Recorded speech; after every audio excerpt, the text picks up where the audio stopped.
Hello, guys. I am back with another daily Bible verse. It's Janae Reese, as you all know. Today, we're going to be listening to 2 Corinthians 12, verse 9, the King James Version, to break down what exactly is God breaking down in the Bible about. 2 Corinthians 12, verse 9 says this, King James Version. But he said unto me, My grace is sufficient for thee. For my strength is made perfect in weakness. Most gladly, therefore will I rather glory in my infirmities, that the power of Christ may rest upon me. The crazy thing is, last year of 2025, around March or February, I feel like I've read this, but I'm just talking. I'm just saying, God. But we're going to break down exactly what does it mean. This verse 2 of Corinthians 12:9, 2 Corinthians, speaks to us about grace and strength.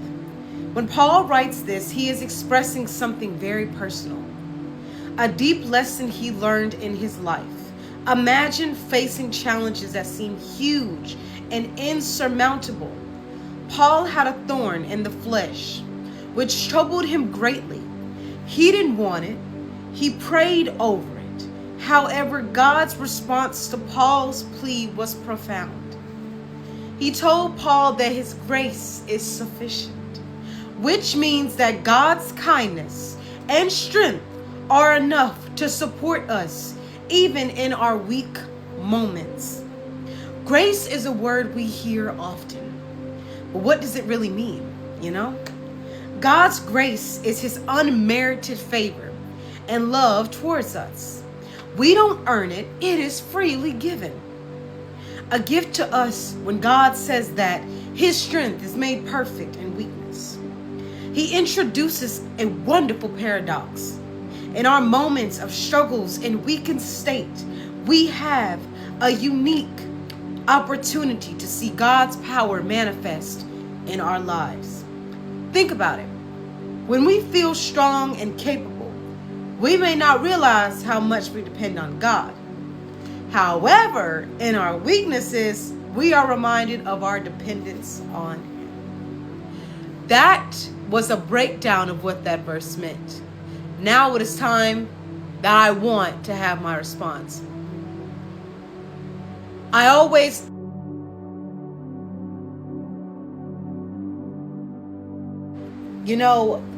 start off like this. A lot of times, we don't exactly know how much we need to depend on God because we're doing so good at the moment. We don't go to him about anything. We don't pray to him about anything. We don't talk about our problems because at that time, we really ain't got no problems. And that right there is a problem. When God has done so much for our lives, he wants us to fully and solely and countably depend on his faith, on his strength. He wants us to do exactly just that. So when troubles come, whether it's good or bad times, he always wants us to pray to him and ask for his strength. Because without him, we can't do anything. We can't get through life with its challenges and its blockages, and the enemy is always going to throw something at our heads. And if we don't go to God asking for that strength and help to be able to block and duck and dodge those rocks or anything that the devil throws at us, we're going to lose every single time. God has been importantly good to all of us. And I'm going to testify. There was many times that I didn't come to him about my problems, about my issues. Instead, I used the coping mechanisms with the world instead of going to him, and it just made me feel worse afterwards. I only had a temporary fulfillment, and it never ever lasts. I thought that I can do everything by myself because I was fed these lies from the devil in his head that I can't do anything. I just can't do anything. and that I thought, I can make this work. I can just fight and do it myself, and maybe I can get better. When in reality, all that is just manipulation from the devil. He wants us to not depend on God. He wants us to depend on the world's satisfaction of pleasures along with the desires of it. When we depend on the world with those things, we will never be happy. We'll never be able to face challenges. We'll never be able to face tests. We'll always fail them, because without God, we have nothing. And I have dealt with that so many times in my life, that I pushed God away.